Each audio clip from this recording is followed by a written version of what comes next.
Buenos días, buenas tardes, buenas noches a todos los videntes. Somos el grupo 2 del curso de Manejo y Conservación de Suelos.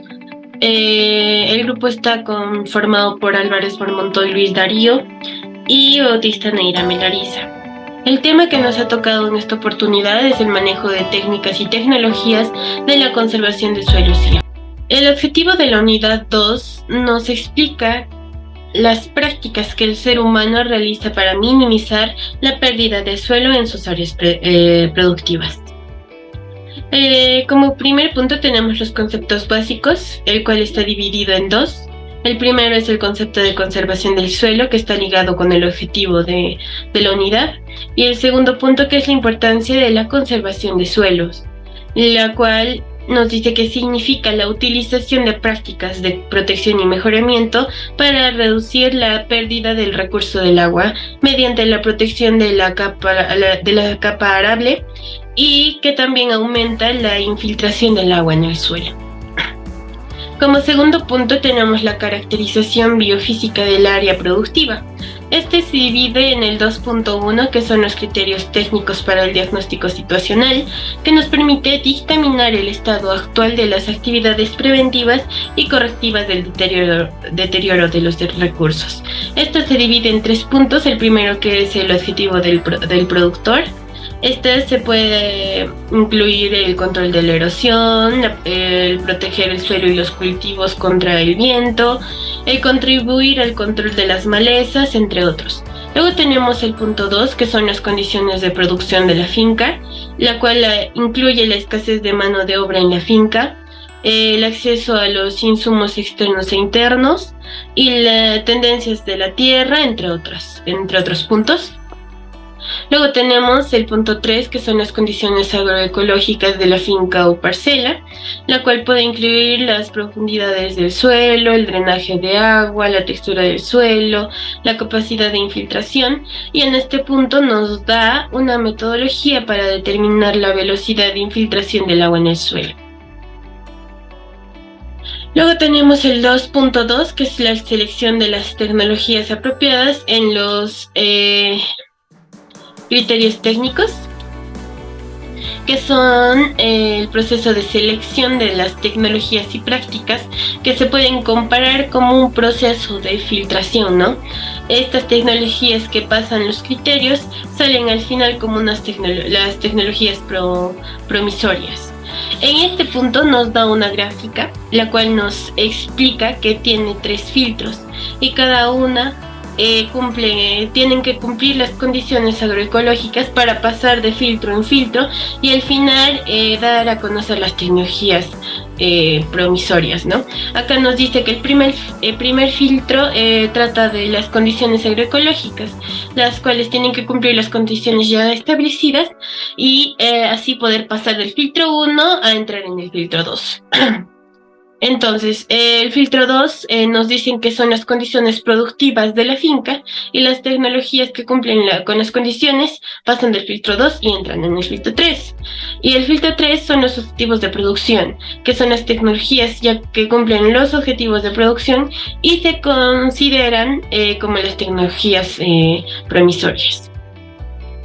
Luego tenemos el punto 3 del trabajo, que es la práctica de conservación de suelos. Este se divide en 3.1, que es la construcción y uso del nivel A para el trazado de las curvas de nivel. Este punto se divide en 4. El primero es la construcción del nivel A, el cual es un aparato sencillo que cada uno de nosotros puede construir y manejar sin ningún problema. Este aparato tiene su nombre nivel A, ya que este tiene esa forma. Los materiales necesarios para su construcción son las reglas de madera, los clavos, piedras, una cuerda, nivel de burbuja y 2 palos de 2 metros, 3 palos de 2 metros. En este punto nos da a conocer los pasos para construir este nivel. Luego tenemos el punto 2, que son la calibración, que es el comparar los valores obtenidos por un instrumento, en este caso el nivel A, de mediación con la medida correspondiente en un patrón de referencia, ¿no? Este tiene 2 puntos, el cual nos explica que en el primero se tiene que colocar dos estacas en un lugar plano a 2 metros de distancia y ubicar el nivel A entre las estacas. Esta es para trazar una línea en la parte del travesaño donde cae la cuerda con la plomada, ¿no? Este se le denominaría punto A. Luego tenemos el segundo, que es después de dar la vuelta completamente al nivel A y trazar una línea donde indica la plomada, sería el punto B. Y entre estas dos líneas trazar una tercera línea que sería la posición definitiva de la plomada. Este sería el punto C y esta línea nos indicará el punto de nivel cuando se hagan las mediciones del campo. Luego tenemos el punto 3, que es el cálculo de porcentaje de pendiente. Este es muy necesario de sacar el nivel de pendiente de la parcela con el objetivo de saber cuántas curvas de nivel necesita trazar para construir la obra de conservación que nosotros veamos por conveniente. Este tiene 4 puntos, el primero y el segundo son exactamente lo mismo que expliqué en el punto 2, mientras que en este se aumentan 2 más, que es el tercero vendría a ser el que, suponiendo resultados, después de medir 5 puntos, el porcentaje de pendiente se hace mediante la operación, ¿no es cierto? El promedio entre 5, la cantidad de datos obtenidos, dividido entre 2, saldría el porcentaje de pendiente. Acá nos podemos dar cuenta que hay un cuadrito, ya que hicieron una ejemplificación de cómo sacar el porcentaje de pendiente. Luego tenemos el punto 4, que es... una vez que conocemos la pendiente de nuestra parcela, tenemos que determinar cuál será la distancia entre cada curva de nivel y decidiremos cuál será la obra de conservación que construiremos. Luego tenemos el punto 4, que es el establecimiento de curvas de nivel, que tiene 2 puntos. La primera es la determinación de la línea madre, la cual es una línea de estacas que divide la parcela en 2 partes y sirve de guía para trazar las curvas de nivel. Luego tenemos el punto 2, que son los trazos de curva de nivel, en donde el trazado se hace usando el nivel A y se inicia a partir de cada una de las estacas de la línea madre. Luego tenemos las prácticas mecánicas o físicas, que son estructurales, construidas para controlar el movimiento del agua en la parcela, el control de este y el drenaje agrícola. Estas modifican los factores del proceso de erosión. Este tiene 4, que son la primera las acequias de nivel, que son canales angostos trazados verticalmente a la pendiente y se construyen para interceptar las aguas de escorrentía y luego sacarlas o retenerlas según las condiciones del terreno, ¿no? Luego tenemos las barreras muertas, que son muros de piedra que se levantan sobre las curvas de nivel para disminuir la velocidad del agua y retener el material arrastrado por esta. Luego tenemos los diques, que son estructuras en forma de media luna levantadas sobre las curvas de nivel para disminuir la velocidad de agua y evitar la pérdida de suelo en el área de la parcela donde se han producido las cárcavas, ¿no? Y por último tenemos las terrazas, que son muy efectivas para controlar la erosión. Existen 2 tipos de terraza que son las más utilizadas. La primera sería la individual y la segunda de banco. Luego tenemos las prácticas agronómicas o biológicas, que son aquellas en las cuales se utilizan para la vegetación. Es manejada convenientemente para controlar la erosión o la acción de desprendimiento y transporte de las partículas del suelo. Como primer punto tenemos la época de siembra. Este es el establecer un cronograma de trabajo donde se incluye la fecha de participación del suelo, de preparación del suelo, la siembra, la cosecha, entre otros. Es un factor determinante de la cobertura vegetal que frena el efecto erosivo del agua y el viento. Acá podemos ver un ejemplo pequeñito de cómo sería la estructuración de un cronograma, ¿no? Ahí las actividades nos dicen que son elegidas o hechas por los meses del año. Acá tenemos unos ejemplos como la adecuación y preparación del suelo, el análisis de germinación de semillas, siembra y control de plagas del suelo, fertilización, control de malezas y el primer pastoreo en la parcela. Como segundo punto tenemos la labranza mínima, la cual tiene ventajas y desventajas. Como ventajas de la labranza mínima tenemos que reduce la labor de remoción del suelo y lo prepara en las fanjas. Y disminuye la susceptibilidad del suelo a la erosión, mantiene el nivel de materia orgánica y protege la macrofauna en el suelo. Las desventajas de esta labranza es la disminución de las semillas no uniforme, la competencia entre las plantas y la maleza, por lo que puede haber baja producción de cosecha. Y por último, que las plagas pueden atacar más fácilmente porque las malezas son fuente de plaga, ¿no? Eso vendría a ser todo por mi parte. Le paso mi voz a mi compañero. Ahora yo hablaré sobre la rotación y asociación de cultivos. La rotación de cultivos es el orden en que sembramos varios cultivos de diferentes familias y con necesidades nutritivas diferentes, uno tras otro, en la misma área o terreno.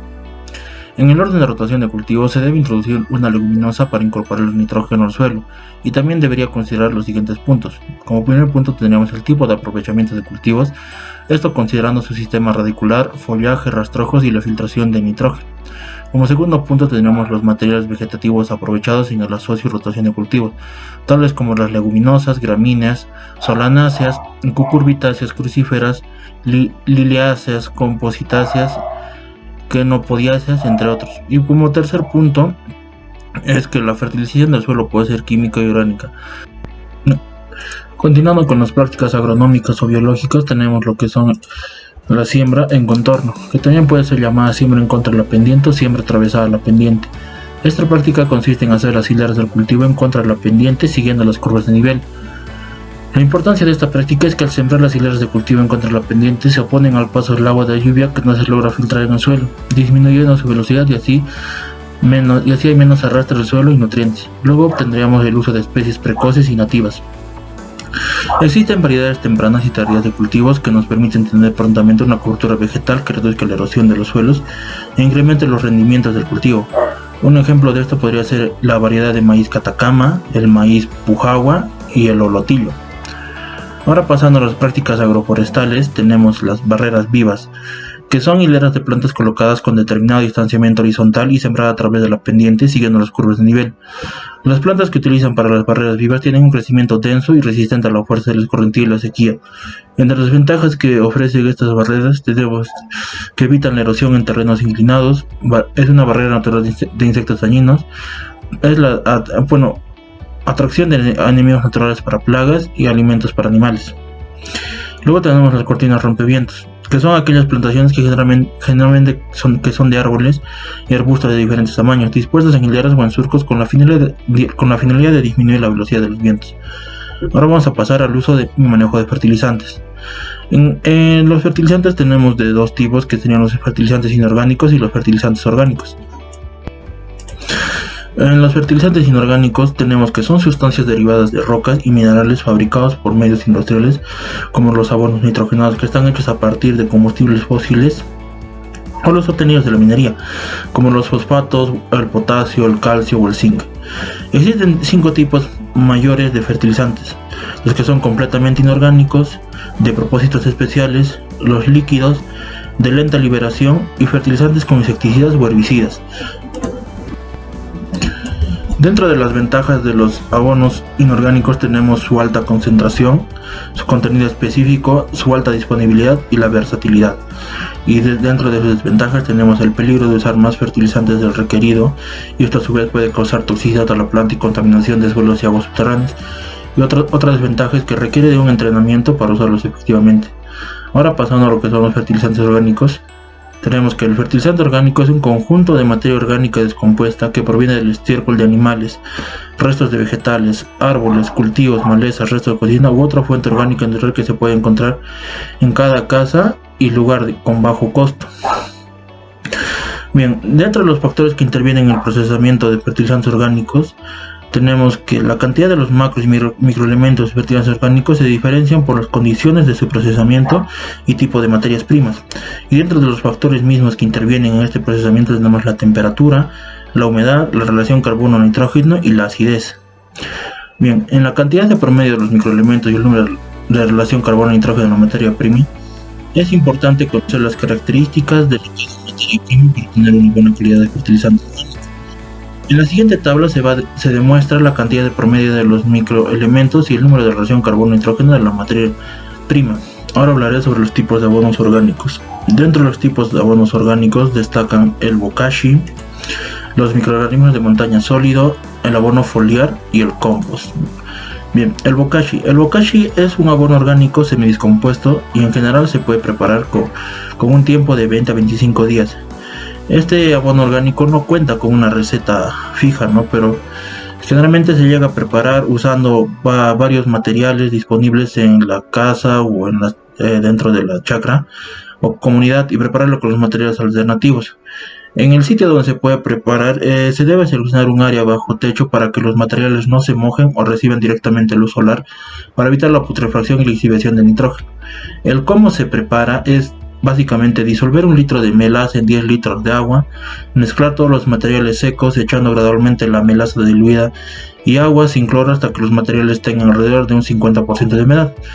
Y por último sería voltear los materiales una vez al día por 10 días aproximadamente para que la temperatura no suba más de 60 grados. Bien, ahora pasando a los microorganismos de montaña sólido. Son microorganismos como hongos, bacterias, microrrizas, levaduras y otros organismos benéficos y que viven y se encuentran en el suelo de montaña, bosque, parras de bambú y lugares sombreados. ¿Con qué se preparan?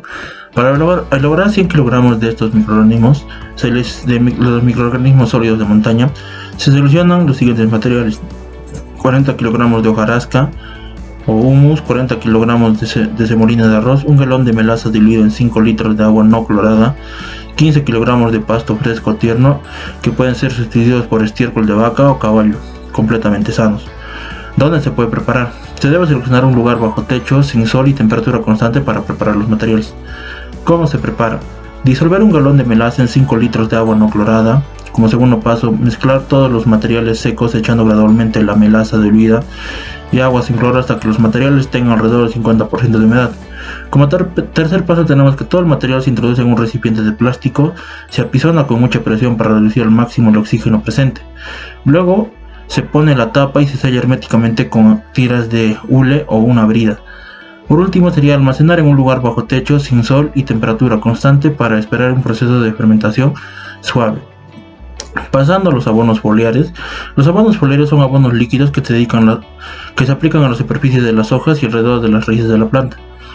Estos abonos son absorbidos rápidamente por la planta y sus efectos aparecen pronto comparado con otros tipos de abonos. ¿Con qué se preparan? Bueno, se prepara básicamente con una unidad de recipiente de plástico con tapa, una manguera de 0.5 metros, una unidad de botella plástica de 500 mililitros, 1 kilogramo de los microorganismos de montaña sólido antes mencionados, 1 kilogramo de semolina, 16 litros de agua, 2 litros de melaza o miel, una unidad de bolsa hecha de tela o saco, entre otros materiales que se pueden utilizar para enriquecer estos abonos foliares. Tenemos la leche o el suero de leche, jugo de caña, jugo de fruta, estiércol de animales, levadura, ceniza, entre otros. ¿Dónde se puede preparar? Bueno, se puede preparar seleccionando un lugar bajo techo, sin sol y temperatura constante para preparar los materiales. Bueno, como una observación, tenemos que se puede conservar el biofertilizante hasta 6 meses de fermentación y 10 días más para su aplicación. ¿Cómo se prepara? Bien, se prepara. Primero se rellena la bolsa de tela o saco con los microorganismos de montaña sólidos, hojas descompuestas y semolina y se cierra bien. Como segundo paso tenemos que agregar agua y melaza en el recipiente, mezclarlas bien. Luego se introduce el saco que rellena en el punto anterior, poner peso dentro de la bolsa para que se sumerja. Con el fin de extraer el gas que genera el líquido, se perfora un hoyo en la tapa del recipiente plástico cuyo diámetro coincida con el de la manguera. Luego se cierra bien la tapa y se inserta el otro extremo de la manguera a la botella plástica con agua. Luego la parte de la manguera dentro del barril no debe quedar en contacto con el líquido. Y por último tenemos que el recipiente debe estar en un lugar fresco y que no le dé el sol. Esperar 20 días para su fermentación y 10 días más para su aplicación. Bien, por último tendríamos al compost. ¿Qué es el compost? El compost es un abono obtenido de la descomposición de diferentes materiales orgánicos a través de los microorganismos. Mejora las propiedades físicas, biológicas y químicas del suelo. También suministra macroelementos como nitrógeno, fósforo, potasio y microelementos. Los elementos que contienen los microorganismos se absorben lentamente. ¿Con qué se prepara? Bien, se prepara con 4 unidades estables de madera de 1 metro largo y 0.5 metros de ancho, 8 unidades reglas de madera de 1.1 metros de largo y 1 pulgada de ancho, media libra de clavos de 1.5 pulgadas. Los materiales netos para el compost serían 5 kilogramos de estiércol de animales, como de vaca, cerdo, las gallinas, 2.5 kilogramos de hojarasca y desechos de cosecha y cocina, 0.5 kilogramos de carbón y ceniza, 2 kilogramos de tierra de bosque y agua. ¿Dónde se puede preparar? Bueno, se puede preparar seleccionando un área bajo techo para que los materiales no se mojen o reciban directamente luz solar para evitar la putrefacción y disipación de nitrógeno. Entre la duración de la maduración tenemos de 3 a 18 meses dependiendo de los materiales utilizados y la relación del carbono o nitrógeno de los mismos. ¿Cómo se prepara? Bien, como primer paso es poner una capa de tierra como base para absorber los minerales que salgan de otros materiales. Luego, poner las siguientes capas con los materiales que haya seleccionado, agregar agua y apisonar, repetir el proceso hasta llenar el marco de madera. Luego tenemos levantar el marco de madera para seguir añadiendo los materiales. La última capa de tierra debe ser de tierra, la que ayudará a impulsar la descomposición. Y por último, tenemos que cubrir con plástico negro sacos para evitar la luz directa, lluvia y ataque de moscas.